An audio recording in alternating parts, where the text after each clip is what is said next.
उपविधि बहुप्रपंच कथा के रचयिता श्री सिद्धर्षि गणि गुरु भगवंत किनको अपना गुरु मानते थे? कि जिनकी आज्ञा से, जिनके द्वारा इन्होंने ये उपविधि बहुप्रपंच कथा रची, उसका जो श्रेय किसको जाता है? ये ना बहुत आज इम्पोर्टेंट ये एक घटना लेनी है जो शायद हमने स्टार्टिंग में नहीं ली हुई थी, और अभी एकदम ऐप भी बनती है। सिद्ध शिकनी गुरु भगवंत अपने इस रचना के अंदर परम पूज्य हरिभद्र सुरेश्वर जी महाराजा उनको अपने गुरु के स्थान पर नियुक्त करते हैं। लेकिन एकदम विचित्र घटना, दोनों के बीच में 500 साल का अंतर। हरिभद्र सुरेश्वर जी महाराजा लगभग विक्रम की 5वीं शताब्दी के अंदर हो गए, और सिद्धर्षि गणि गुरु भगवंत लगभग 10वीं 11वीं शताब्दी के अंदर हुए। तो 500 से 600 साल का डिफरेंस दोनों के काल के अंदर में, फिर भी सिद्धर्षि गुरु भगवंत हरिभद्र सुरेश्वर जी महाराजा को अपना गुरु मानते हैं। और उसके पीछे उनके द्वारा दिया गया नमुत्थुनम सूत्र का अर्थ ललित विस्तरा ग्रंथ, जिसके द्वारा वापिस सम्यक्त्व में ये स्थिर होते हैं, ये घटना हमने जानी थी। आज हम प्रॉपरली इसमें आगे बढ़े उससे पहले अपने आप को थोड़ा एक चेक करना है। बहुत बार कैसा होता है ना, हम ऐसे ऑनलाइन स्वाध्याय यूट्यूब के माध्यम से, जूम के माध्यम से जो करते हैं, उसको इतना श्रेष्ठ माध्यम नहीं गिना गया हुआ है जो एकदम परफेक्ट है। बिल्कुल भी ये श्रेष्ठ माध्यम नहीं है ज्ञान की प्राप्ति करने के पीछे का। उसके पीछे बहुत एक सुंदर रीजन ये उपनिधि बहुप्रपंच कथा के द्वारा हमको जानने को मिलेगा। परम पूज्य हरिभद्र सुरेश्वर जी महाराजा, इन्होंने अपने जीवन काल के अंदर कितने ग्रंथों की रचना की? प्रश्न 1444। 1444, राइट। 1444 ग्रंथ के रचयिता हरिभद्र सुरेश्वर जी महाराजा। चलो, हरिभद्र श्री महाराजा जब जिन्होंने संविघ्न जैन दीक्षा अंगीकार की, उसके पहले वो क्या थे? ब्राह्मण। पंडित। हरिभद्र नाम के ब्राह्मण थे। और आज योगा नियोग गौतम स्वामी महाराजा का भी आज जन्म दिवस। जो भी ब्राह्मण कुल में आने के बाद, मतलब वहां पर जन्म लेने के बाद परमात्मा वीर प्रभु के शासन के बेनमून बेजोड़ हीरे बनते हैं। सिमिलरली हरिभद्र श्री महाराजा भी जैन दीक्षा अंगीकार करने से पहले हरिभद्र ब्राह्मण थे।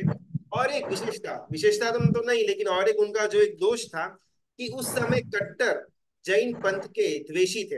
हरिभद्र श्री ब्राह्मण, सॉरी हरिभद्र ब्राह्मण, उनके मन में ऐसी एक एक छाप थी कि अगर गली के सामने से मैं जा रहा हूं और ऑपोजिट साइड में अगर हाथी भी आता हो और साइड में अगर एक जिन मंदिर हो, तो मैं जिन मंदिर के अंदर पैर नहीं रखूंगा, हाथी के पैरों में मैं कुचला जाऊं वो चलेगा, लेकिन जिन मंदिर के अंदर मैं पैर नहीं रखूंगा। इतनी कट्टर मान्यता हरिभद्र ब्राह्मण के अंदर पड़ी हुई थी। उसके मन ऐसे ही था कि मुझे जो ज्ञान मेरे वेदों के हिसाब से, उनके जो भी ग्रंथ होंगे उसके हिसाब से मुझे जो ज्ञान मिला हुआ है वो ही सर्वश्रेष्ठ ज्ञान है। इसके कंपैरिजन में और किसी भी दर्शन के पास कोई भी ज्ञान नहीं पड़ा हुआ। अहंकार या मान कषाय, उसकी चरम सीमा पर हरिभद्र ब्राह्मण बैठा हुआ था। लेकिन साथ में एक गुण भी था, और वो गुण था ज्ञान की पिपासा, जिज्ञासा। साथ में उन्होंने मन के अंदर ये भी एक तर्क लेकर के आए हुए थे कि अगर मुझे किसी भी श्लोक का या किसी भी तत्व का अर्थ मालूम न पड़े, तो जिसको उसका अर्थ मालूम हो उसके अंडर पूरा जीवन समर्पण कर देना। मन ही मन ऐसा नियम या बाधा लिया हुआ था। बाहर किसी को बोला हुआ नहीं था, लेकिन अंदर में खुमारी इतनी अभिमान के द्वारा कि मुझे कुछ भी मालूम न हो, ऐसा पॉसिबल ही नहीं है। और अगर किसी को कोई तत्व मालूम पड़ा, धर्म के अंदर की बात है, अगर किसी को धर्म का कोई तत्व मालूम है जो मुझे नहीं मालूम, तो मैं अपना पूरा जीवन उनको सरेंडर कर दूंगा। ऐसा मन के अंदर एक एक जड़ता, एक खुमारी को लेकर के चलते थे। और हमको वो सब घटना तो मालूम है कि वहां से निकलते हैं एक साध्वी जी भगवंत, एक आगम ग्रंथ का कोई कोई पदार्थ, कोई सूत्र पढ़ रहे थे और इनको डाउट जाता है। और वो साध्वी जी भगवंत को जाकर के पूछते हैं कि मुझे इसका अर्थ जानना है। हमने बहुत बार ना जितनी भी ये धर्म कथाएं हैं, इतनी ज्यादा बिट्स एंड पीसीस में सुनी हुई होती है कि कभी भी उसका एक फ्लो या उसके अंदर की छोटी छोटी जो सब प्लॉट्स है उसको हम खो बैठते हैं। हरिभद्र ब्राह्मण, उनका इतना जबरदस्त वर्चस्व था उस समय कि राजा का जो राज दरबार था वहां पर उनको डेली सम्मान पूर्वक पालकी के अंदर बिठा करके लाया जाता था। राजा और दूसरे दरबारियों के समक्ष उनका एक धर्म का व्याख्यान प्रवचन टाइप चलता, जिसमें राजा उनको धर्म के अलग अलग डाउट्स वगैरह पूछते, और रोज 2-3 घंटे का सेशन हरिभद्र ब्राह्मण राज दरबार के अंदर करते थे। और पूरे नगर के अंदर, पूरे उनकी सीमा के अंदर, ये हरिभद्र ब्राह्मण को बहुत ही श्रेष्ठ विद्वान के रूप में माना जाता था, बिकॉज राजा खुद नतमस्तक इनके सामने वंदन करता था। तो एज पर डेली नित्यक्रम उनको पालकी में बिठा करके लेकर के जा रहे थे राज दरबार की तरफ, और वहां पर जाकर के उनको अपना प्रवचन देना था। ये हुआ ऐसा कि उस समय साध्वी जी भगवंत का जो उपाश्रय था, वहां से एक साध्वी जी भगवंत आगम ग्रंथ का कुछ लोग कुछ अर्थ पढ़ रहे थे, जिसका कुछ तत्व इनको मालूम नहीं पड़ा। अब इमेजिन करना जैसे बात है कि एकदम एकदम ऑफ सिचुएशन है। हरिभद्र ब्राह्मण पालकी में बैठ करके जा रहे हैं, कुछ किसी ने कुछ लोग बोला जो इनको मालूम नहीं पड़ा। अगर हम होते ना तो हम क्या करते हैं, अरे ठीक है, ऐसा तो कितना ही चीज होगा जो हमको नहीं मालूम होगा, हर एक जगह पर जाकर के थोड़ी पूछ सकते हैं। या फिर एक बार मैं मेरे राज दरबार में जो काम है वो पूरा करके आता हूँ, रिटर्न में पूछ लेंगे, थोड़ी कोई भागे जाने वाला है। लेकिन ये हरिभद्र ब्राह्मण थे। तत्कालीन उसी समय उन्होंने अपनी पालकी रुकवाई कि राजा वहां तो सब वेट करेगा, लेकिन पहले मुझे मेरे ज्ञान की परिपूर्णता को लेकर के आना है। वहां पर पालकी वालों को रुका करके ऊपर जाते हैं साध्वी जी भगवंत के उपाश्रय में, विनय पूर्वक प्रवेश लेते हैं और उनसे पूछते हैं कि मुझे इस श्लोक का अर्थ जानना है।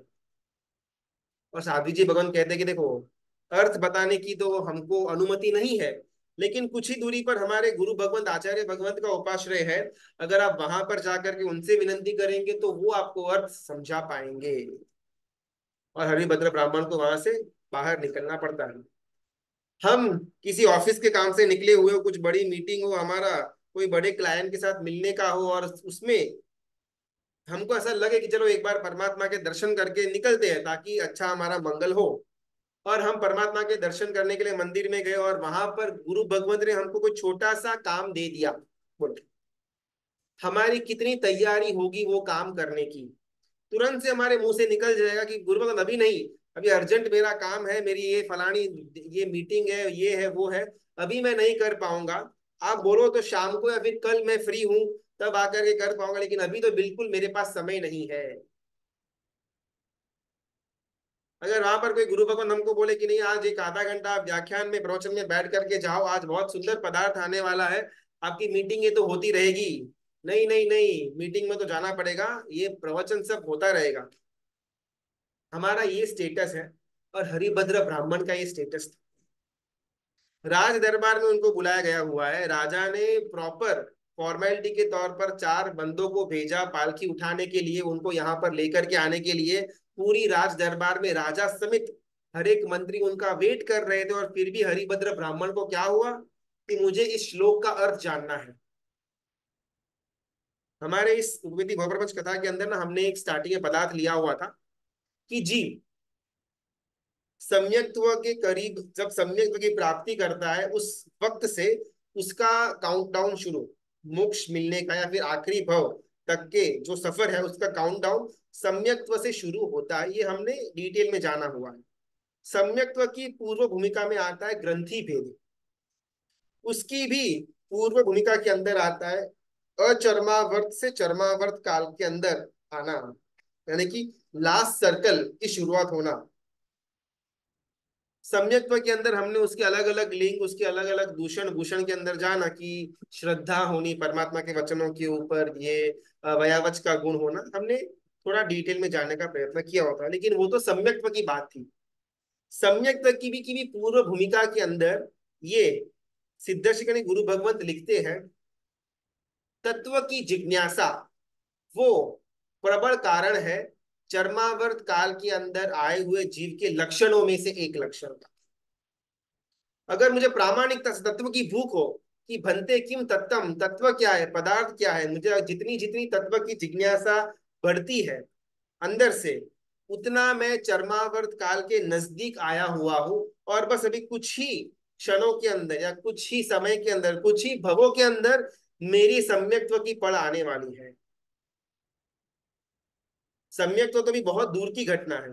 अभी एक जीव जो अचरमावर्त के अंदर घूम रहा है, उसको सम्यक्त्व से कितना दूरी अभी बाकी है, तो ये चीज डिसाइड करती है कि उसके अंदर तत्व जानने की जिज्ञासा कितनी है। आज अगर अपन हमारे जैन शासन के अंदर, जैन संघ के अंदर की बात करें, तो शायद नव्वाणु यात्रा करनी हो या परमात्मा की पूजा अर्चना भावना वगैरह करनी हो, उसके अंदर शायद भी हमको एक क्राउड, एक भीड़ दिखती है। लेकिन जहां पर तत्व की बात आ जाती है, जनरली श्रावक गण, श्राविका गण तो भी उसमें थोड़ा बहुत भी इंटरेस्ट दिखाते हैं, लेकिन प्रीडोमिनेंटली श्रावक को और तत्व को तो कोई लेना देना होता ही नहीं। हम आएंगे, कोई कुछ बोली वगैरह बोलनी हो तो वहां पर हमारे धन का एक सुकृत करके हम निकल जाएंगे, या कोई अनुष्ठान हो तो एक अटेंडेंस के तौर पर 10-15 मिनट हमारी हाजिरी होगी, या पूजा या ऐसे तीर्थ यात्रा हो तो ठीक है। इसको छोड़ करके जब तत्व की, प्रवचन की, ज्ञान की बात आती है, जनरली श्रावक गण उसमें से एब्सेंट होता है। सम्यक्त्व की भी पूर्व भूमिका के अंदर तत्व की जिज्ञासा को सिद्धर्षि गण गुरु भगवंत सबसे पहला स्टेप गिनते हैं। अगर मेरे अंदर तत्व की प्रामाणिकता से, सिर्फ ऊपर ऊपर से दिखाने के लिए हम डाउट पूछते रहे, उसका हम कोई लेना देना नहीं है, लेकिन जस्ट हमको ऐसा सेल्फ बिलीफ हो कि मुझे भी जिज्ञासा है, वैसी कॉस्मेटिक वाली नहीं, लेकिन एक्चुअल में अंतर से हमको परमात्मा के शासन के अंदर रहे हुए पदार्थों को जानने इसकी जिज्ञासा, पिपासा जब तक हमको उत्पन्न नहीं होती, तब तक हमारा अचर्मावर्त काल ही चल रहा है। जिस क्षण हमको तत्व की, पदार्थ की भूख उत्पन्न होगी, भंते किम तत्तम अंदर से आवाज आएगा, वो क्षण हमारी चरमावर्त के क्षण। और बस वहां से धीमे धीमे हमारा अपग्राफ शुरू, और कुछ ही भवों के अंदर या कुछ ही समय के अंदर हमको सम्यक्त्व की शुभ फल मिल जाएगी। यहाँ पर हरिभद्र ब्राह्मण वापिस हमारी स्टोरी पर कंटिन्यू करता है। मन में जिज्ञासा कि आखिरकार ये श्लोक जो बोला, आगम ग्रंथ का श्लोक था, ताकि इसलिए हम श्रावकों को तो इसका प्रॉपर ज्ञान नहीं होगा, इसलिए एग्जैक्टली कौन सा श्लोक था वो तो शायद अपन बता नहीं पाएंगे, लेकिन एक आगम ग्रंथ का श्लोक जिस पर इनकी सुई अटक गई हरिभद्र ब्राह्मण की। और जैसे वो साधु जी भगवान ने बोला, कुछ ही दूरी पर साधु भगवान, उनके आचार्य भगवान का उपास्य रहा होगा, तो वहां पर जाकर के उनको विनंती की आचार्य भगवंत को कि ऐसा ऐसा मैं वैसे जा रहा था, और वहां पर आपके साध्वी जी भगवंत ऐसा कुछ श्लोक गिन रहे थे, जिस श्लोक के अंदर 63 शला का पुरुष, 63 पुरुष जो एक अवसर पीढ़ी या उत्सर पीढ़ी काल के अंदर होते हैं, उसमें कौन कौन होते हैं, उनके क्या क्या विशेषताएं होती है, इसके बारे में बहुत सुंदर श्लोक आता है, द्विचक्री त्रिचक्री वगैरह। तो उसके अंदर ये हरिभद्र ब्राह्मण को डाउट आया कि एग्जैक्टली ये चक्री चक्री मीनिंग क्या होता है। और उस समय आचार्य भगवंत भी एकदम प्रॉपर इनकी नस को पकड़ चुके थे। हरिभद्र ब्राह्मण के अंदर इतना जबरदस्त अभिमान था कि जैसे अपन लोग यहाँ पर, जेंट्स लोग यहाँ पर वो बेल्ट पहनते हैं जनरली लेदर का या फोम का, पीयू का वगैरह, वैसा ये हरिभद्र ब्राह्मण मोटा, वो WWF में वो लोग बेल्ट नहीं देते जीतने के बाद चैंपियनशिप, वैसा मोटा बेल्ट आयन का, लोहे का पहनते थे, बिकॉज उनको ऐसा था कि मेरे अंदर इतना ज्यादा ज्ञान भरा पड़ा हुआ है कि कहीं उससे मेरा पेट फट न जाए, इसलिए सिंबॉलिकली अपने पेट के ऊपर लोहे का पट्टा बांध करके घूमने वाला ये हरिभद्र ब्राह्मण। लेकिन एक चीज पर पिन अटक गई तो अटक गई, और वो पट्टा वट्टा जो उसके मन की एक भ्रमणा थी कि मैं ही सर्वस्व, मैं इतना ज्ञानी वगैरह, सब साइड में आ गया। और आचार्य भगवान के सामने नतमस्तक होकर के मुझे इस श्लोक का अर्थ बताइए। और उसमें प्रॉपरली आचार्य भगवंत भी युक्ति करते हैं और उनको समझाते हैं कि ये आगम ग्रंथ का श्लोक है। हमारी परंपरा के अंदर आगम ग्रंथ हम किसी को भी ऐसे नहीं दे सकते। अगर आपको इसका अर्थ समझना हो तो दीक्षा कंपलसरी है, अगर नहीं लेनी है तो कोई प्रॉब्लम नहीं है, लेकिन फिर आपको अर्थ मालूम नहीं पड़ेगा। अगर आपको वो श्लोक जिसको आपने सुना हुआ था उसका अगर अर्थ जानना है तो दीक्षा तो लेनी पड़ेगी। हम निकले ऑफिस जाने के लिए, हमारा कोई इंपॉर्टेंट काम हो, मीटिंग हो, गुरु भगवान ने रुकवा दिया, दीक्षा तो बहुत दूर की बात, अपन फ्री बैठे होंगे और उस समय भी को अगर अपने को कोई बोले तो अपन तो ना ही बोल देंगे, तो उसको तो आउट ऑफ कॉन्टेक्स्ट रखते हैं। लेकिन मैं ऑफिस के लिए निकला हूँ, मैं काम के लिए कुछ इंपॉर्टेंट मीटिंग के लिए निकला हुआ हूँ, उस समय गुरु भगवंत अगर बुला करके फलाना फलाना काम है, आपके ही हित का है, इससे आपको जबरदस्त पुण्य का उपार्जन होगा, थोड़ा वो पूरा करके जाएंगे तो बेटर होगा। सबसे पहला हमारे मन के अंदर विचार छटक, कैसे मैं इस काम से दूर भाग सकता हूँ, बिकॉज मुझे ऑफिस के अंदर इंपॉर्टेंट मीटिंग। ये हमारा मानसिक स्तर, और ये हरिभद्र ब्राह्मण का मानसिक स्तर की एक जगह पर जहां पर तत्व की बात मालूम न पड़ी तो वहां पर अपना सर्वस्व न्योछावर करने को रेडी थे। राजा गया तेल लेने, पालकी गई तेल लेने, संसार के सुख आराम सब कुछ गया तेल लेने, मुझे बस इस एक श्लोक का मीनिंग समझना है। ऐसी गुरु परंपरा में आए हुए सिद्धेश्वरी गुरु भगवंत के द्वारा ये उपनिधि भवप्रपंच कथा की रचना हुई। धीमे धीमे धीमे वो गुरु भगवंत इनको समझाते हैं कि हमारे यहाँ पर ऐसे कुछ आचार की पालनी है, कि हमारा भी एक एक एक सेट ऑफ रूल्स है कि हम किसी को ऐसे दे नहीं सकते, तो हमारा तो मुझे कोई आपसे वैर नहीं है, या मुझे आपको फुसला करके दीक्षा भी नहीं देनी, लेकिन मैंने जस्ट मेरा रूल्स जो है वो आपको समझाया। अभी बाजी आपके हाथ में, आपको आना है तो आओ, वेल एंड गुड, नहीं आना है तो भी आपकी मर्जी। और हरिभद्र ब्राह्मण के अंदर जो मान का जो कषाय था उसके शिखर पर सीधा नीचे गिर गया, और उनके चरणों में वंदन करके मुझे आप दीक्षा दे दो, लेकिन मुझे ये सीखना है, अर्थ जानना है। हरिभद्र ब्राह्मण बनते हरिभद्र विजय जी महाराजा। लेकिन कितनी सुंदर परंपरा, हरिभद्र ब्राह्मण दीक्षा लेने के बाद भी उसको इसका अर्थ नहीं मिलता, लंबे समय तक नहीं मिलता। बेसिक से परमात्मा के शासन के अंदर के ग्रंथों का अध्ययन करवाया जाता है। बेसिक से जितने भी अलग अलग ग्रंथों को पढ़ने के लिए योगोद्वहन की जो क्रिया होती है, कुछ कुछ दिन आमेल करना, कुछ कुछ क्रियाओं का पालनी करना, वो करने के बाद जब एक परिपक्वता आ जाती है, उसके बाद ही आचार्य भगवान हरिभद्र विजय जी महाराजा को वो श्लोक जो उनके दिमाग में अटक गया हुआ था उसका अर्थ समझाते। आज हमको इससे दूसरा तत्व बाहर नहीं, एक तो पहली थी जिज्ञासा। जब तक तत्व को जानने की जिज्ञासा हमारे अंदर उत्पन्न नहीं होती प्रामाणिकता से, तब तक हमारा चरमावर्त काल की शुरुआत नहीं होती। जिस क्षण हमको जिज्ञासा आई और प्रामाणिकता से अंदर से एकदम ताला भी लिख, जब तक मैं नहीं जानूंगा तब तक मुझे चैन नहीं पड़ेगा, इस प्रकार की जो जिज्ञासा है, लोलुप लालसा है, आतुरता है तत्व को जानने की, जब तक ये प्रकट नहीं होती तब तक मेरा चरमावर्त काल शुरू नहीं होगा। Point number one. और पॉइंट नंबर टू जो हमको बेसिक यहाँ से लेना है, जो स्टार्टिंग में हमने बात की थी जूम या यूट्यूब के ऊपर जो स्वाध्याय वगैरह होता है, उसमें क्यों उसको इतना अच्छा एक ऑप्शन नहीं देखा गया, उसका कारण ये, वो जो एक श्लोक था, वो एक श्लोक का ज्ञान, उसका अर्थ, उसका मर्म प्राप्त करने के लिए हरिभद्र ब्राह्मण ने सर्ववीर्ति अंगीकार की, सर्ववीर्ति अंगीकार करके अलग अलग योगोद्वहन किए, अलग अलग तपश्चर्याएं की, उसके पहले के ग्रंथ को पढ़ा, और फिर उस कड़ी जहां पर उनको डाउट था वो कड़ी तक वो पहुंचे। इतना पुरुषार्थ किया तब जाकर कि उनको वो ज्ञान मिला। और हमारी आज की हालत कैसी, आराम से अपन लेटे होंगे, आराम से फोन में कुछ चलता होगा, और साइड बाय साइड हमारा इस स्वाध्याय भी चल रहा हुआ होगा। जहां पर ज्ञान की वैल्यू नहीं, जहां पर ज्ञान के लिए कुछ करने की हमारे अंदर कोई भी तैयारी नहीं, तब तक चाहे सामने तीर्थंकर परमात्मा भी हमको ज्ञान क्यों न देते हो, हमको वो ज्ञान 1% का भी बेनिफिट नहीं करवाएगा। हरिभद्र सूरी महाराज है ना 1444 ग्रंथ की रचना इसलिए कर पाए बिकॉज उनके अंदर ज्ञान की जिज्ञासा भी थी, और ज्ञान को प्राप्त करने के लिए उसकी वैल्यू भी वो चुकाना जानते थे। आज हमारे अंदर न तो जिज्ञासा इतनी ज्यादा भरी पड़ी हुई है, ना ही हम कोई वैल्यू दे पाएंगे। अगर बोला जाए कि भाई रात को प्रॉपरली हमको ध्यान करके या माला गिनने के बाद स्वाध्याय में जुड़ना हो, तो शायद 2-5 लोग भी न जुड़े, ऐसी स्थिति में हम आ जाएंगे।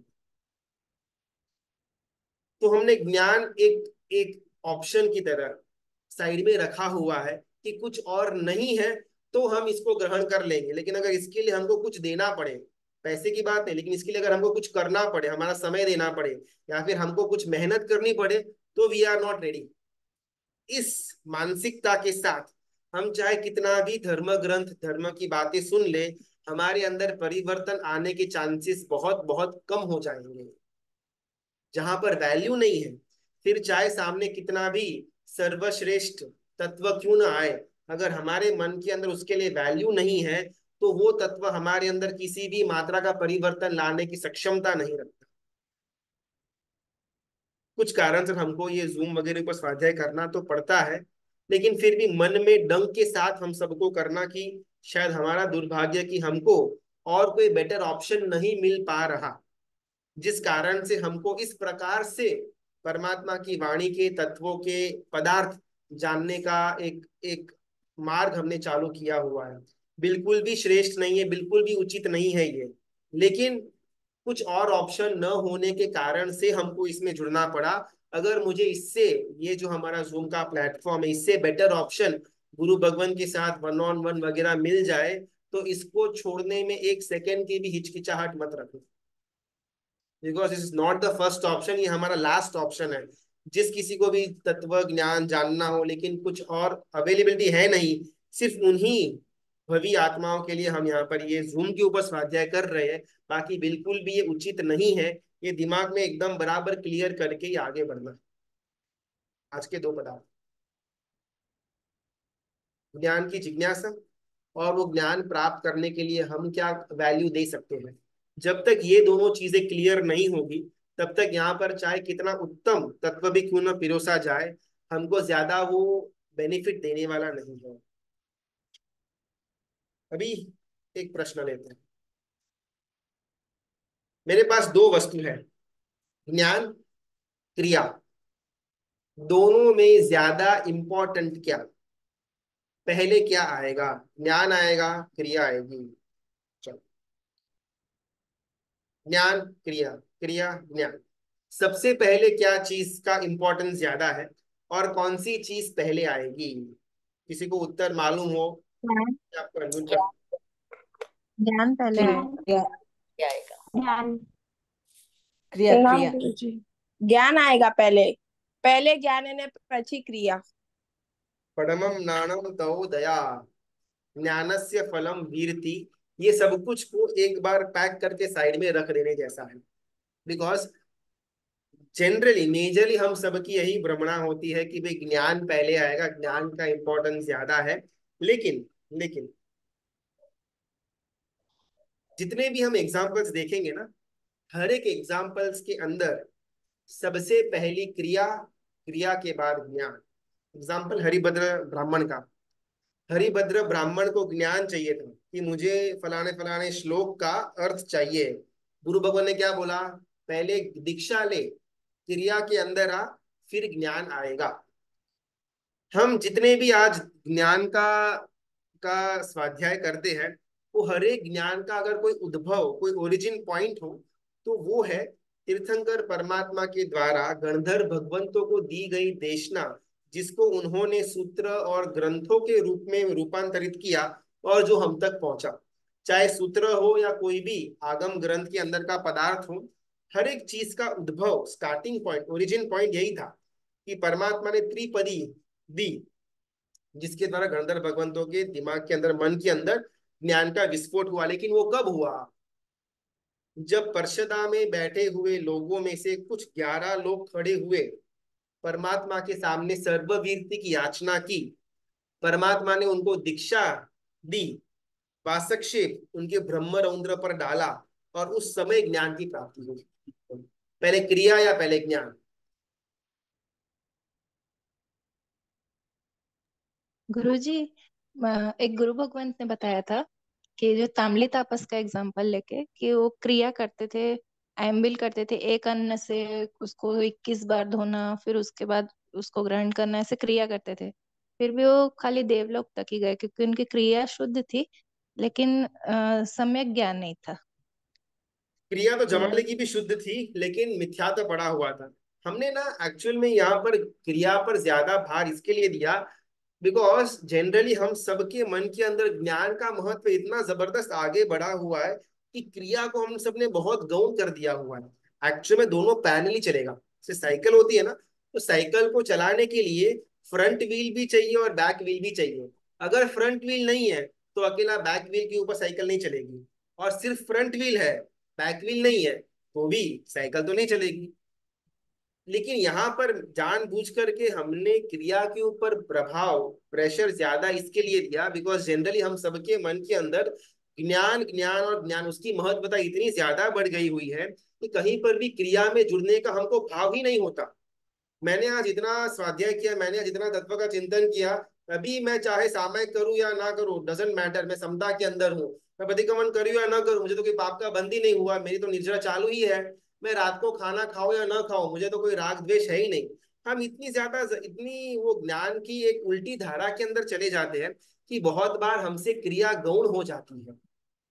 क्रिया और ज्ञान दोनों का इक्वल इंपॉर्टेंस है, और एक अपेक्षा से पहले जीवन के अंदर क्रिया की शुरुआत होगी और साथ में ज्ञान आएगा। हम जब पाठशाला जाते थे तब शायद हमको मालूम नहीं था कि हम ये क्या पढ़ रहे हैं, नौकार मंत्र पंचिंदिया वगैरह, नो आइडिया। बस ऐसे ही वो एक आधा कोई चॉकलेट देता था वहां पर पंडित जी, या कुछ एक आधा रुपए की हमको प्रभावना मिलती थी, उसके लोभ में हम जाते थे। तो हमने वहां पर पाठशाला में जाना शुरू किया था, शायद 2-4 साल निकले और फिर हमको मालूम पड़ा अच्छा ये सूत्र का ये मतलब होता है, या फिर इसके लिए हम इसको इस्तेमाल करते हैं। परमात्मा की पूजा करने के लिए भी माता या पिता उंगली पकड़ करके खींच करके बच्चे को लेकर के जाते हैं, बच्चे को कोई आइडिया नहीं है ये क्यों करना, किसके लिए करना, एब्सोल्युटली नो आइडिया। लेकिन फिर भी क्रिया की शुरुआत हुई, और शायद 8-10-15 साल के बाद धीमे धीमे करके उनको उनका रहस्य मालूम पड़े। गुरु वंदन करने की क्रिया हमने पहले शुरू की, ऐसे सिर झुकाया, वंदन किया, खमासना दिया, टूटा फूटा हमने क्रिया की। फिर जाकर के मालूम पड़ा कि ये वो उपकारी गुरु भगवंत है जिनके मुख से परमात्मा की वाणी मुझे सुनने को मिल रही है। किसी भी क्षेत्र के अंदर सिर्फ धर्म की बात नहीं हो रही है, चाहे संसार की भी बात क्यों ना हो, सबसे पहले क्रिया की शुरुआत होगी। टूटी फूटी होगी, आधी अधूरी होगी, उसका कोई प्रॉब्लम नहीं है, लेकिन सबसे पहले क्रिया की शुरुआत होगी और साथ में साइमल्टेनियसली ज्ञान अंदर आएगा। अकेला ज्ञान के ऊपर हम बहुत ज्यादा फोकस करने के कारण से बहुत बार क्रिया का जो मार्ग है वो साइड में रह जाता है, जिस कारण से हम सिर्फ एकांत निश्चय के अंदर पहुंच जाते हैं।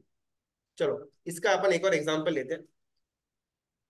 45 आगमों में से लगभग 12 अंग है, द्वादशांगी है, जिस जो मूल है जिसके ऊपर बाकी अलग अलग ग्रंथ बने हुए हैं।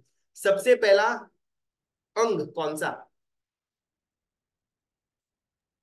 आचरण। सुपर, आचार। आचरण। सबसे पहला द्वादशांगी के अंदर के अंग का नाम, लगभग 18,000 पदों का बना हुआ आचारांग सूत्र। आचार अंग सूत्र, आचार यानी कि हमारा नित्य क्रम, हमारी पालनी, हमारा रूल्स एंड रेगुलेशंस, हमारा सिस्टम, हमारा एक शेड्यूल, उसको अपन आचार बोलेंगे।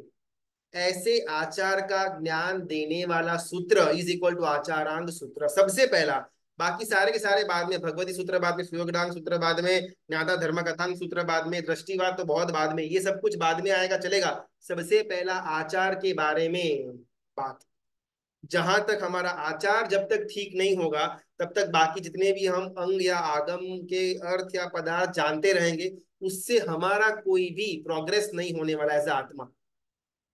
आचार और अंग दोनों चाहिए, आचार भी चाहिए और आचार का अंग यानी कि उसका ज्ञान भी चाहिए, क्रिया भी चाहिए, साथ में ज्ञान भी चाहिए। लेकिन क्रिया सबसे पहला आचार आएगा, उसके बाद उसका ज्ञान आएगा। आचारांग सूत्र डिनोट्स पहले हमारे मन के अंदर, पहले हमारे जीवन के अंदर क्रिया आएगी, और साथ में या उसके एक आधा स्टेप पीछे लैगिंग में हमारे अंदर ज्ञान आएगा। हम पिछले लगभग 2-2.5 साल से जो ये ज्ञान का एक एक एक प्रवाह गुरु भगवान के आपके मार्गानुसार से हम आगे बढ़े हुए हैं, लेकिन कहीं ना कहीं साथ में हमारे जीवन के अंदर क्रिया का वो लेवल बढ़ा नहीं है। शायद किसी का बढ़ा हुआ होगा, लेकिन जनरली स्पीकिंग हम क्रिया में शुष्क के शुष्क ही रहे हुए हैं, और ज्ञान में हम बहुत ज्यादा आगे भागने का प्रयत्न कर रहे हैं। अलग अलग सूत्रों का अर्थ हमको चाहिए, अलग अलग ग्रंथों के अंदर के पदार्थ हमको चाहिए, अलग अलग नव तत्व के कर्म ग्रंथ के तत्वों को जानने की जिज्ञासा है, एकदम उत्तम है, होनी ही चाहिए। लेकिन साथ में जीवन के अंदर क्रिया अगर मिसिंग है, तो प्राप्त किया हुआ ज्ञान हमारे लिए किसी काम का नहीं है। कंदमूल नहीं खाना चाहिए, रात्रि भोजन नहीं करना चाहिए, मन के अंदर शुभ भावों को लाना चाहिए, सब कुछ अगर हमको ज्ञान के स्तर का मालूम है, लेकिन फिर भी हमारा जीवन के अंदर बिंदास रात्रि भोजन चालू है, बिंदास कंदमूल चालू है, बिंदास क्रोधमान माया लोभ के अंदर मजा आता है, फिर प्राप्त किया हुआ ज्ञान किस काम का? थोड़ा बहुत जीवन के अंदर हम क्रिया मार्ग के द्वारा, व्यवहार मार्ग के अंदर सामने वाले को और हमको खुद को लगे कि यस एब्सोल्युटली मेरे अंदर कषाय कम हुए हैं, यस मेरे अंदर परमात्मा के वचनों के लिए श्रद्धा बढ़ी हुई है, मेरे वर्तन में मुझे भी लगे, सामने वाले को भी लगे, ये हमारा क्रिया का मार्ग। और साथ में हम यहाँ से ज्ञान का जो प्रवास शुरू करेंगे, उसके द्वारा ज्ञान का स्तर भी बढ़े, तो शायद कहीं ना कहीं हम हमारे अंतिम भव की तरफ आगे बढ़ पाएंगे। अकेला ज्ञान एकांतवाद बन जाएगा, क्रिया का मार्ग को साइड में रख देंगे तो वो हानिकारक हो जाएगा। तो कहीं ना कहीं हम दोनों को साथ में, दोनों का समन्वय करके हमारे जीवन में आगे बढ़े, क्रिया प्लस ज्ञान, वो शायद हमको गुणस्थानक में ऊपर लेकर के जाने का सामर्थ्य रखता है।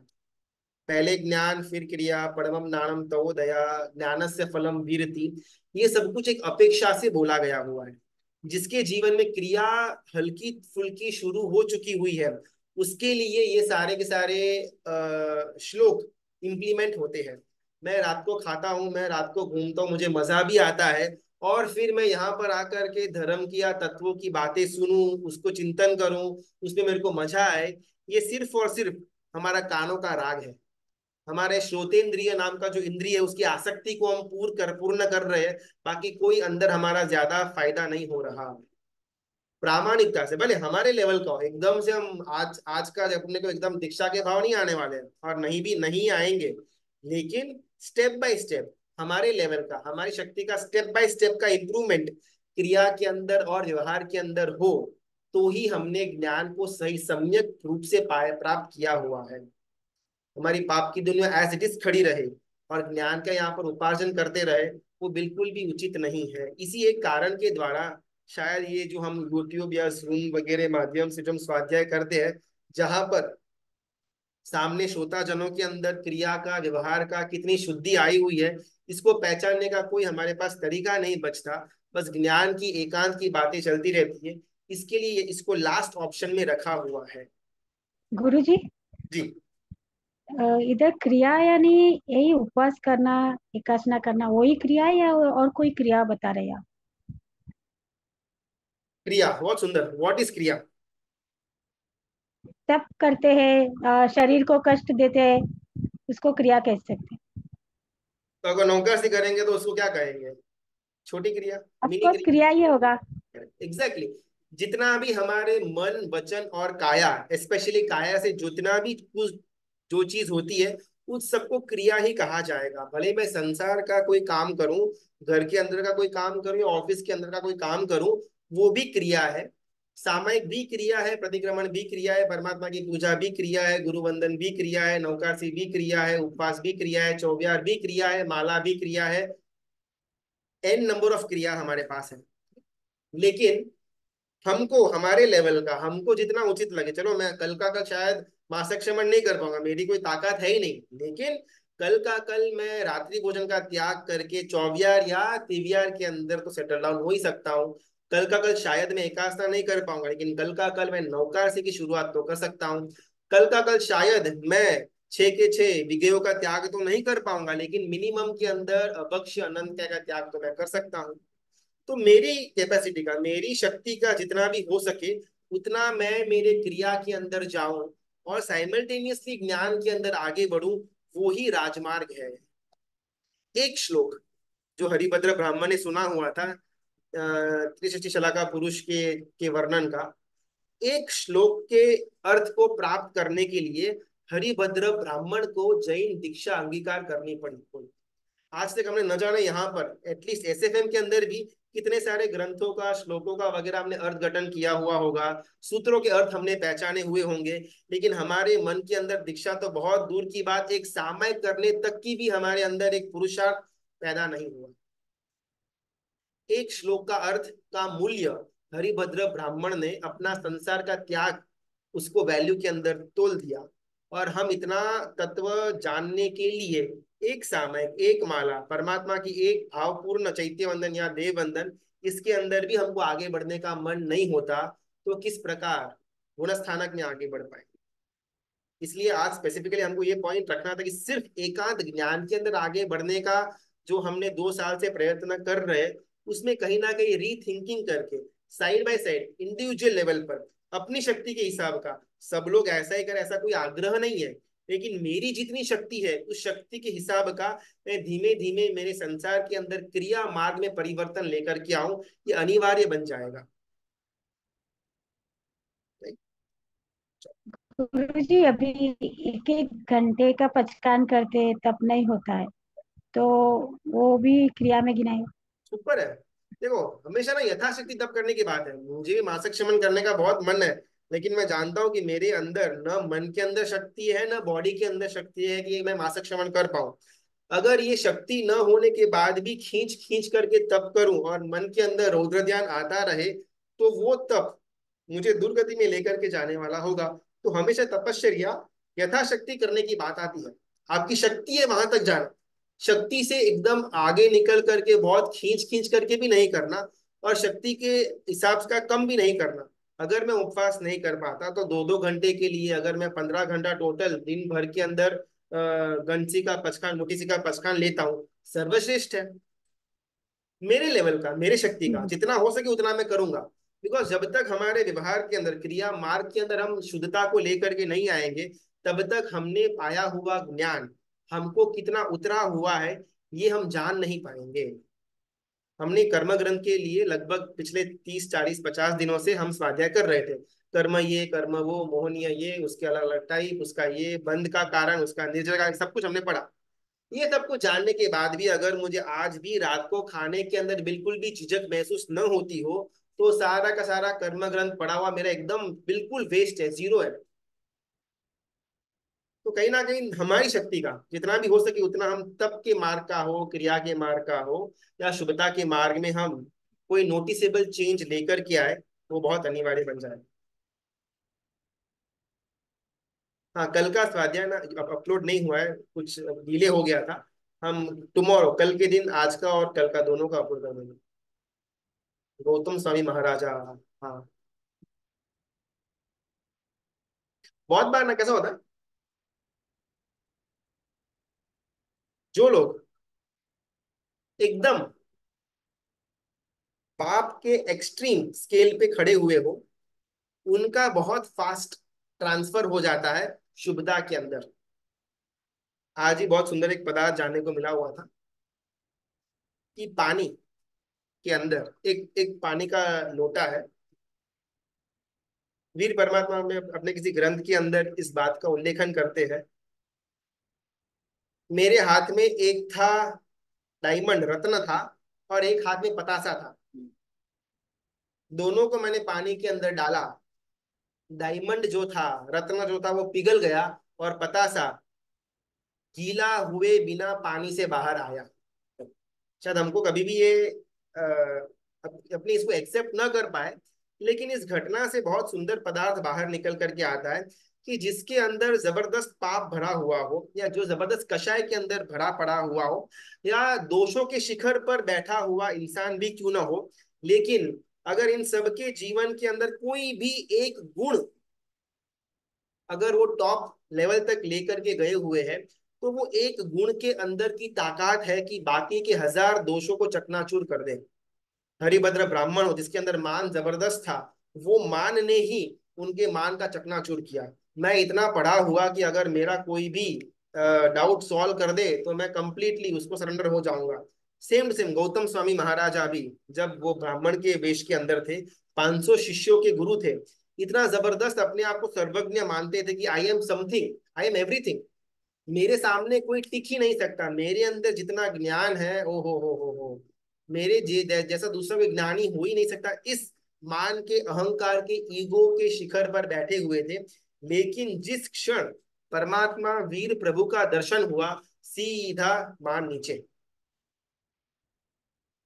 फिर चाहे बात दृढ़ प्रहारी की हो, या अर्जुन माली की हो, या वो हमारे रामायण के अंदर वो सोदास नाम का एक पात्रा है तो उसकी हो, रोहिणी या चोर की हो। जीवन के अंदर चाहे कितने भी हमारे दोष पड़े रहे ना, उसका इतना ज्यादा टेंशन नहीं रखना। लेकिन हमारे जीवन के अंदर एक भी गुण को हम टॉप मोस्ट स्थान तक लेकर के नहीं आए, इसका मन के अंदर रंज ज्यादा रखना।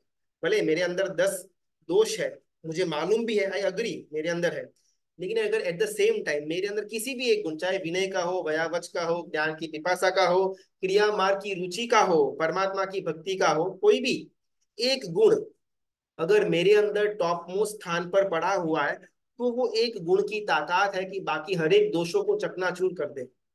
आज हमारी इतनी गई गुजरी हालत है कि हमारे अंदर दोष का तो शायद इतना हम आगे नहीं है, लेकिन एट द सेम टाइम हमारे अंदर कोई गुण भी नहीं है।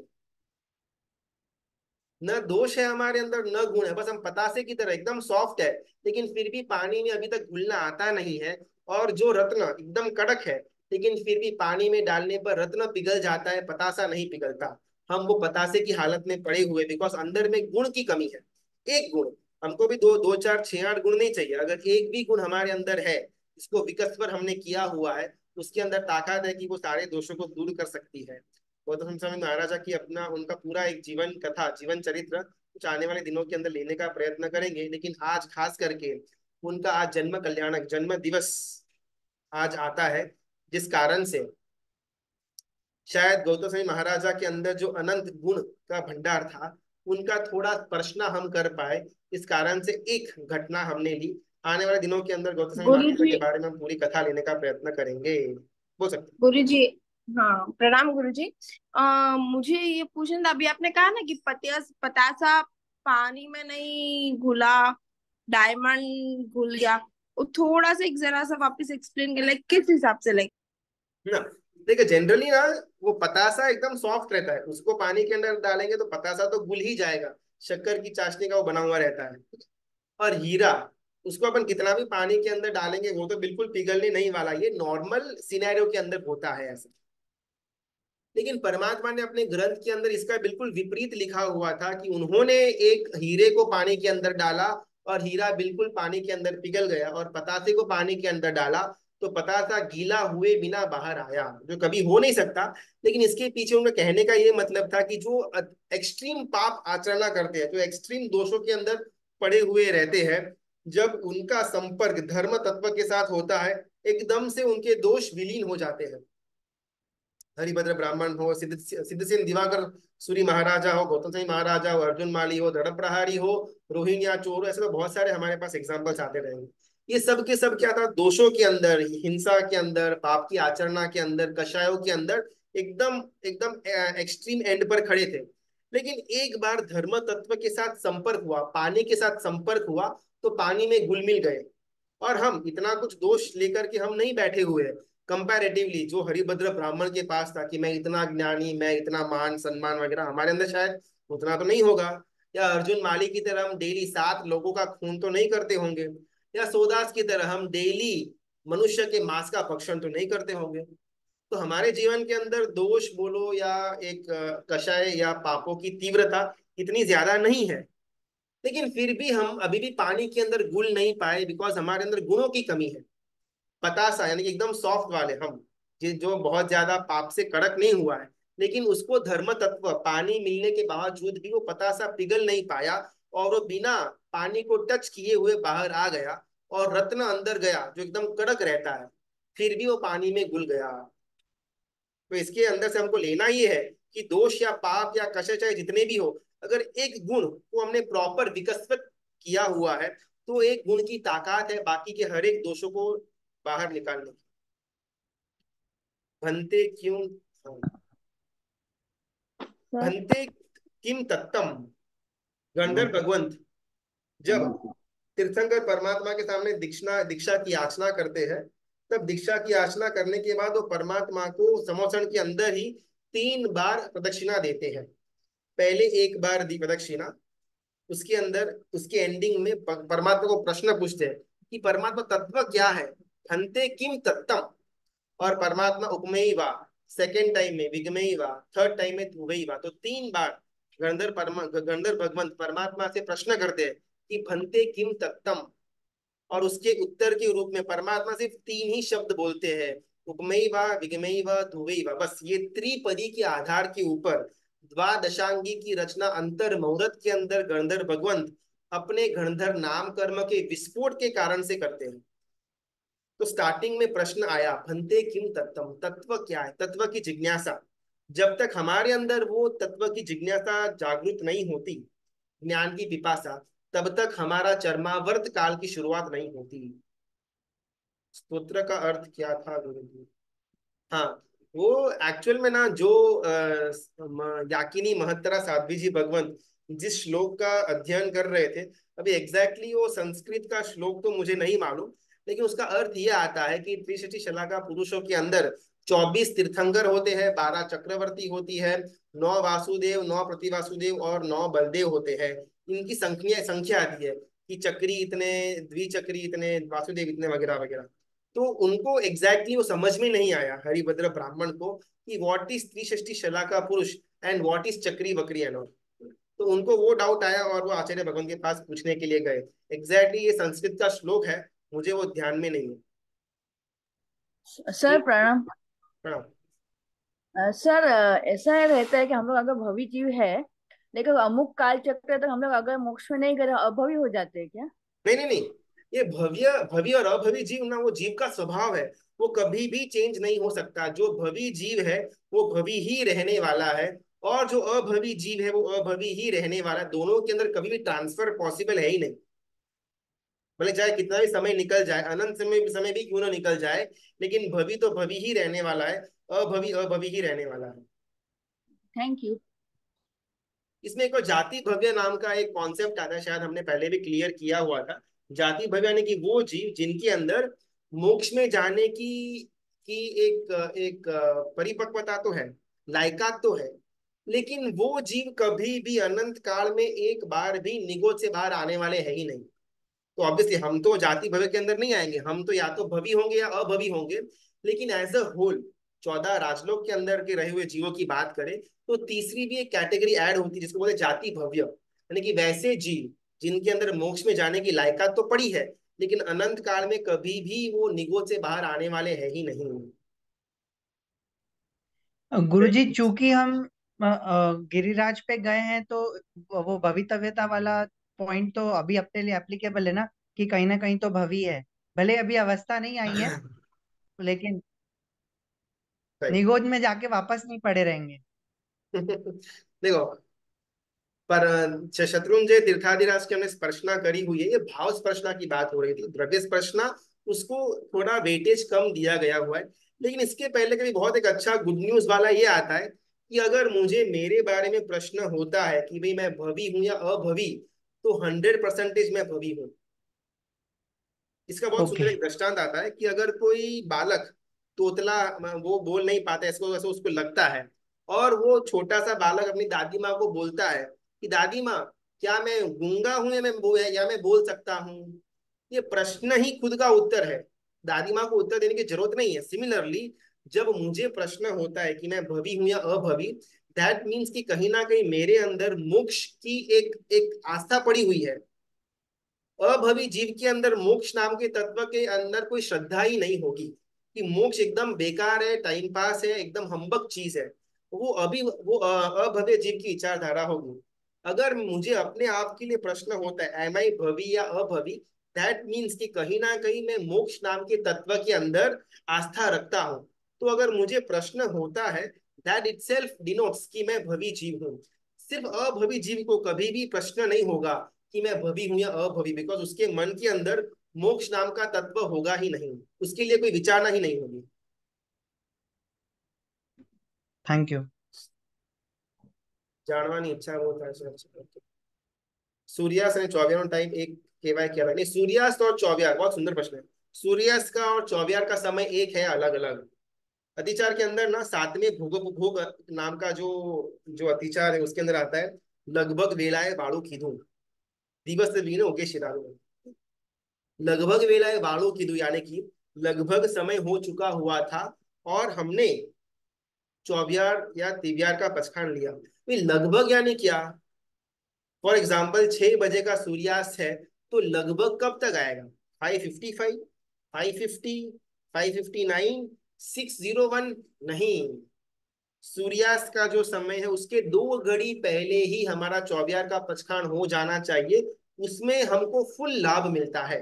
यानी कि अगर 6 बजे का सूर्यास्त है तो 5:10, 5:12 के आसपास अगर हम हमारा खाना और पीना बंद कर दे और चौबियार का पचखान ले तो पक्का लाभ हमको मिलता है।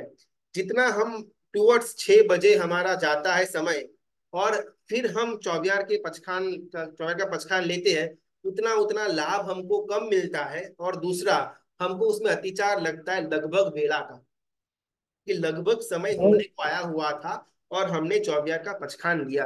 अभी ऐसा तो कुछ नहीं है कि भाई सूर्यास्त हुआ, स्विच बंद हुई और एकदम से जीव का उद्भव चालू हो गया। नहीं, ग्रेजुअली होगा। जैसे शाम ढलेगी, सूर्य का जो तेज है वो कम होगा, ऐसे ग्रेजुअली धीमे धीमे धीमे करके जीवों की उत्पत्ति बढ़नी शुरू हो जाएगी। तो सूर्य से 2 घड़ी पहले सूर्य का जो ताप है, उसकी जो इंटेंसिटी है वो कम होनी शुरू हो जाएगी और उस क्षण से धीमे धीमे करके जीवों की उत्पत्ति स्टार्ट हो जाएगी। और द मोमेंट सूर्यास्त होगा, उस समय जीवों की उत्पत्ति उसकी पराकाष्ठा तक पहुंच जाएगी। तो उसके बाद तो स्ट्रिक्ट नो नो है। लेकिन अगर मेरे पास सुविधा है, अनुकूलता है, तो एटलीस्ट 2 घड़ी पहले मैं मेरा खाना पीना वगैरह बंद कर दूं और पचखान ले लूं, वो श्रेष्ठ है। लेकिन अगर बाय सम रीजन ये नहीं हो पाता, फिर भी हम लगभग वेला के अंदर भी अपना खाना पीना बंद करके पचखान ले ले, वो भी एक एंगल से चल जाएगा। लेकिन 6:01 हो गई, फिर मैं पचखान नहीं ले पाऊंगा चौबियार या तेबियार का। धारणा अभिग्रह नाम का पचखान के अंदर मैं अपने आप को लॉक कर सकता हूँ। 2 घड़ी मिनट्स में कितने होंगे? 48। 48 मिनट्स। हाँ हाँ आशय जी। शुद्ध हो तो कच्ची पक्की क्रिया भी चलती है, जब तक पक्की क्रिया सीख नहीं ले। बिल्कुल, आशय की शुद्धि के साथ कच्ची पक्की क्रिया कोई प्रॉब्लम नहीं है। लेकिन ये कच्ची पक्की क्रिया भी ना, उसका एक समय मर्यादित होगा। आखिर बच्चा LKG UKG के अंदर 2 साल, 4 साल, 6 साल पढ़ेगा। 20-20 साल बच्चा अगर UKG के अंदर ही पढ़ा, किंडरगार्टन के अंदर ही पढ़ा हुआ है, तो कहीं ना कहीं कुछ गड़बड़ चल रही है। सिमिलरली मेरी कच्ची पक्की क्रिया जो है वो 5 साल, 10 साल, 15 साल, 20 साल तक चले। लेकिन जीवन के 60 साल निकल गए, अभी भी मेरी क्रिया कच्ची पक्की ही हो रही है, तो कहीं ना कहीं थोड़ा बहुत हमको फोकस लेकर के आना पड़ेगा। सैया पाला के जे गोवाड़ियों गुरुजी, थयो होतो। हाँ, बोल सकते हो। अगर चौवियार करते समय 1-2 मिनट लेट हो गया तो प्रतिक्रमण होता है या नहीं होता है? तो अभी थोड़ा इसमें का वाद विवाद होता रहेगा। मैं आपको दोनों एंगल बोलता हूँ। पहला एंगल, अगर मुझे प्रतिक्रमण करने की इच्छा है जो बहुत कम होती है, ठीक है, उसमें भी 1 आधा 2 मिनट का आलम्बन ले करके मैं प्रतिक्रमण से बिल्कुल वंचित ही रह जाऊंगा। एक तो मुझे करना पसंद नहीं है प्रतिक्रमण, जनरली किसी को भी प्रतिक्रमण के अंदर इतना ज्यादा एक एक भाव या एक एक उल्लास नहीं आता। लोग जुड़ते हैं धीमे धीमे करके, या किसी के प्रेशर के कारण से, या बहुत टाइम से करते आ रहे हैं इस कारण से करते हैं। अभी इसमें अगर हमें टेक्निकली लूप होल को लेकर के आ गए, 1-2 मिनट हमारा चूक गया, इसके लिए आज चौबियार नहीं तो प्रतिक्रमण छुट्टी, अभी एकदम जलसा करो 1 घंटा, कोई प्रॉब्लम नहीं है। तो क्या होगा, सेकेंड डे भले हमारा चौबियार टाइम पर हो गया हुआ होगा, लेकिन फिर भी प्रतिक्रमण करने में हमको आलस आएगा। बिकॉज एक बार वो धारा टूट गई ना, फिर वापस रिस्टार्ट करने बहुत डिफिकल्टी होती है। Angle number 1। एंगल नंबर 2, अगर हमने ऐसा शुरू कर दिया कि भाई 6-1, 6-2 को भी अगर हमने पचखान लिया हुआ है, फिर भी हम प्रतिक्रमण कर लेते हैं, तो चौबियार नाम का जो धर्म है वो हमारा टूट जाता है। कल 6-2 का 6-3 भी होगा, 6-4 भी होगा, we will be least bothered. तो दोनों जगह लाभ भी है, अलाभ भी है। जो गुरु भगवान को हम मानते हैं वो हमको जो सलाह दे उसको फॉलो करना। गुरुजी, मेरी लड़की ऑफिस जाती है, से लेट हो जाता है, 2 मिनट आगे चली जाती है टाइम, तो तो अपवाद के रूप में, प्रतिक्रमण कर हाँ, सकते? अपवाद के रूप में 1 आधा 2 मिनट अगर हो जाती है तो प्रतिक्रमण को चूकना नहीं, धारणा अभिग्रह नाम के पचखान के द्वारा भी अंदर जुड़ जाना, और हमको मन में ये मेरा चौबियार का ही पचखान ऐसी मान्यता रखना, लेकिन फिर वो राजमार्ग न बन जाए, डेली 6263 न होनी शुरू हो जाए, उसका ध्यान हमको रखना। जी गुरुजी प्रणाम।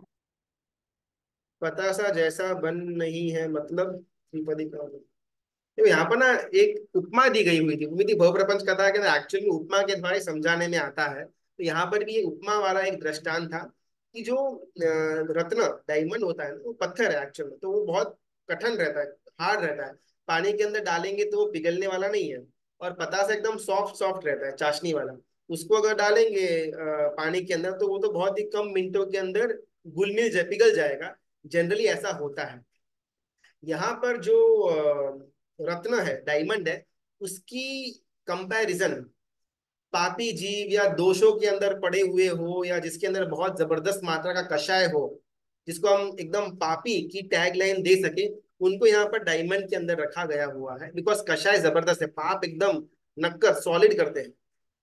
और पतासा के अंदर वैसे जीव है जिनके जीवन के अंदर पाप तो है, लेकिन हल्का फुल्का वाला पाप है, वो पतासा टाइप, बीच में बहुत ज्यादा होल्स वगैरह आते रहते हैं, तो इतना कुछ हार्ड नहीं होता है पाप। लेकिन फिर भी पानी के अंदर डालने के बाद परमात्मा वीर को ऐसा बोलते कि उनको ऐसा नजर आया कि जो रत्न था वो पिघल गया, और जो पतासा था वो पानी के अंदर गीला हुए बिना वापस बाहर आया, जो एकदम भयंकर दोष के अंदर पड़े हुए हैं। लेकिन अगर साथ में एक गुण है, इनको ना रत्न भी इस कारण से कहा गया हुआ है कि भले हार्ड है, कठिन है, लेकिन साथ में चमक भी है। दोष बहुत सारे पड़े हैं, पापी है, टैगलाइन पापी की लेकर के बैठे हुए हैं, लेकिन साथ में एक आधा गुण भी पड़ा हुआ है। वैसे जीव जब पानी यानी कि धर्म के साथ संपर्क होता है तो बहुत इंस्टेंटली घुल मिल जाते हैं, और अपना पूरा का पूरा पाप का जो भी नित्य क्रम है उसको पिघाल देते हैं। गौतम स्वामी महाराज हो, हरिभद्र ब्राह्मण हो, या सिद्धसेन दिवाकर ब्राह्मण हो। और उसके कंपैरिजन में जो लोग जिसके अंदर सॉफ्टनेस तो है, लेकिन पतासा के अंदर ऐसा कोई वैल्यू नहीं होता है, उसका कोई ज्यादा मूल्य नहीं होता है, वैसे हम लोग कि जिनके अंदर पाप या दोष या कषाय तो कम है, लेकिन ऐसा कोई गुण का टॉप मोस्ट स्थान भी नहीं है, तो ऐसे जीव धर्म के अंदर धर्म के साथ यानी पानी के साथ स्पर्श करने के बाद भी एकदम कोरे के कोरे रहते हैं, घुल मिल नहीं पाते हैं। तो यहाँ पर दोष और गुण की अपेक्षा से हमको एक दृष्टांत देखना है। त्रिपदी उपमेय वा विगमय वा ध्रुवई वा, जो हमने बात की, उसको त्रिपदी कहा जाता है। अनुभवी जीव को जिन वचन पे श्रद्धा नहीं होगी, हाँ अभवी जीव, सॉरी, हाँ देखो ऐसा अपन बोल नहीं पाएंगे, है ना। अभवी जीव जो है वो श्रद्धा, हाँ ऑब्वियसली सम्यक्त्व नहीं है, इसलिए श्रद्धा तो नहीं हो पाएगी, लेकिन बाहर में दिखावा ऐसा करेगा कि सबको लगे कि भाई ये तो परम संकीर्ति है। अभवी जीव दीक्षा लेगा, आचार्य बनेगा, गच्छाधिपति भी बनेगा। ऐसी भी बात आती है कि सूर्य चंद्र के जितने भी विमान है, असंख्य विमान है, तो उसके बहुत सारे इंद्र भी होते हैं। तो मेजरली ये ज्योतिष के जितने भी इंद्र है, उसमें से मेजोरिटी ऑफ द इंद्र मिथ्यात्वी होते हैं, लेकिन फिर भी समकीर्ति जैसा उनका पर्याय होता है। परमात्मा की देशना सुनेंगे, उनका कल्याणक वगैरह वो महोत्सव करना हो, या नंदीश्वर द्वीप के अंदर महोत्सव करना हो, सबके अंदर इंटरेस्ट से जुड़ेंगे, लेकिन है मिथ्यात्व। तो बाहर से तो एकदम सुंदर एकदम समकीर्ति लगेंगे अभवी जीव, लेकिन कभी भी अंदर से सच्ची स्वरूप की श्रद्धा उनको नहीं होगी परमात्मा के वचनों के ऊपर। सैया पालके गोवालियो थयो हतो ने, वो सैया पालक की गोवालिया हुआ था कि नहीं एग्जैक्टली मुझे ध्यान में नहीं है।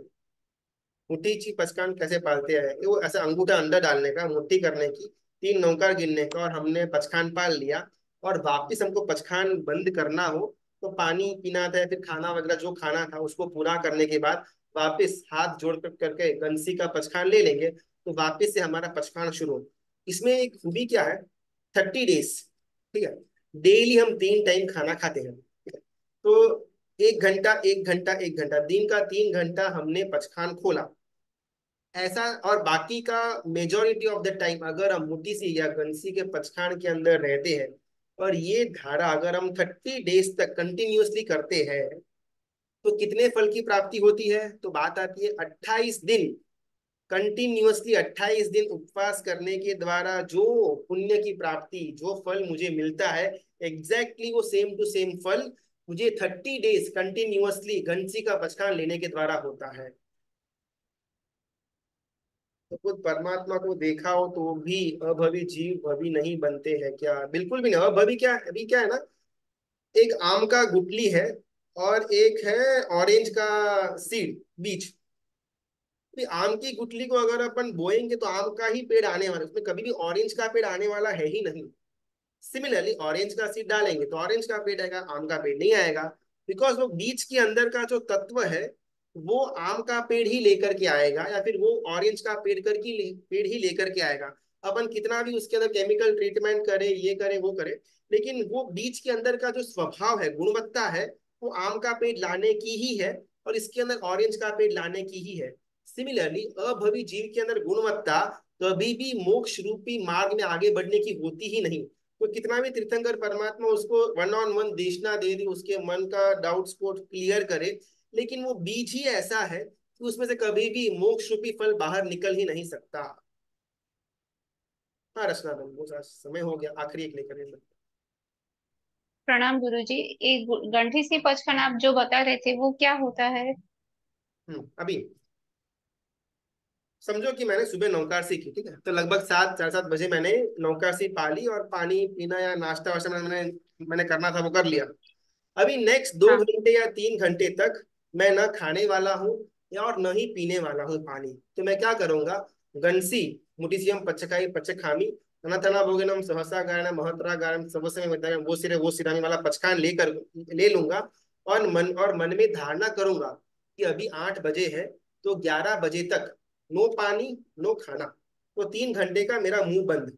अभी 11, 11:15 बजेंगे, मुझे मुझे मुझे अगर उसमें में पानी की प्यास लगी तो मैं बैठूंगा, वापिस 3 नौकर गिनूंगा और पानी पीऊंगा, फिर खाना वाना जो कुछ भी खाना है वो खा करके वापिस 12, 12:30 बजे को मैंने पचखान ले लिया कि अभी अगले 3 घंटे के लिए यानी कि 3 बजे तक नो वाटर नो फूड। वापिस मैंने 3, 4 बजे पचखान खोला, चौबियार किया, वापिस शाम को 5, 6 बजे मैंने चौबियार का पचखान ले लिया पूरी रात के लिए। इसको गंसी का पचखान बोला जाएगा। इसमें 2 बार करो, 3 बार करो, 6 बार करो, 10 बार करो, आधे घंटे के लिए करो, 1 घंटे के लिए करो, हमारी जितनी अनुकूलता है उतना हम कर सकते हैं। लेकिन इसे बेनिफिट क्या है, अगर हम 3 बार खाते हैं और 1-1 घंटा अगर हमने उसका टाइम अज्यूम किया हुआ है, तो दिन के 3 घंटे ही हमारा खाने के अंदर जाएगा, बाकी का समय हम पचखान के अंदर होंगे।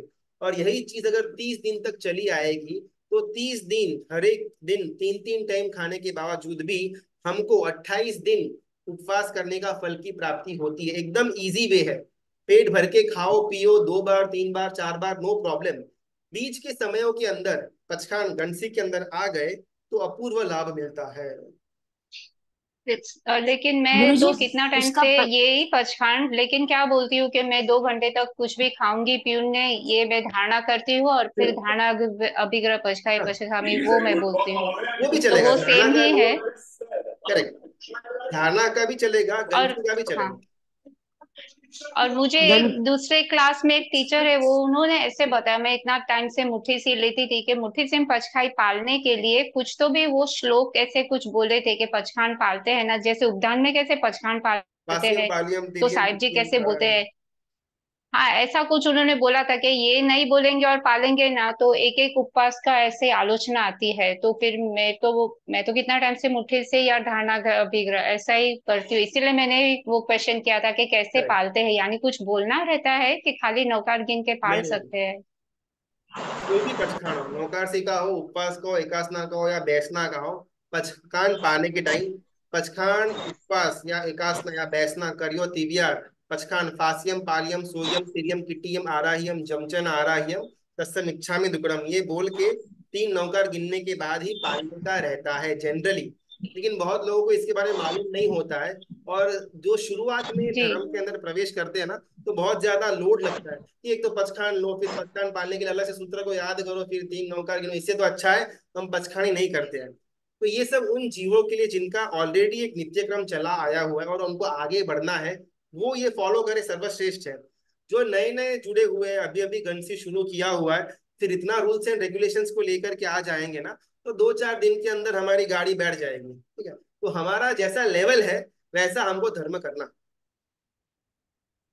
हाँ, लेकिन मुझे तो मालूम ही नहीं था, गुरुजी तो मुट्ठी सेम का मैं कितना पचकान साल से करती थी, लेकिन मुझे मालूम नहीं था, तो अभी मुझे उसकी आलोचना लेनी पड़ेगी, वो मेरा क्वेश्चन है नहीं, कि अगर आप आलोचना भावालोचना नहीं लूंगी लिखो तो तो जब कभी भी आप पूरे साल की या 2 साल की जब आप एक आधा बार लिखते हो, उसमें एक हाँ ऐड करना कि ऐसा मालूम नहीं था पचखान पालने के टाइम ये बोलने का रहता है, और अब तक का हर एक पचखान विदाउट ये सूत्र ही पाला हुआ है, तो एकदम मामूली उसकी आलोचना के अंदर फुलफिल हाँ, हो जाएगा, बहुत ज्यादा टेंशन नहीं लेना।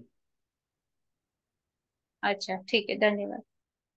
गुरुजी ग्रुप में भेजो ना मुट्ठी सेम का पचकान रहेगा तो आपके पास। क्या बोल रहे हैं? मुट्ठी सेम का पचकान रहेगा तो ग्रुप में भेजो ना। हाँ, वो व्हाट्सएप में भेज देंगे। अच्छा, समय बहुत निकल के आगे, एक दो प्रश्न बाकी है, अपन कल वापस इससे शुरुआत करेंगे, आज अपन यहाँ पर समाप्त करते हैं। परमात्मा की आज्ञा विरुद्ध कुछ भी बोला हुआ हो थैंक यू, तो प्रणाम। का बहुत बहुत धन्यवाद। कल 9:15 या 9:30 बजे हम वापस क्लास की शुरुआत करेंगे।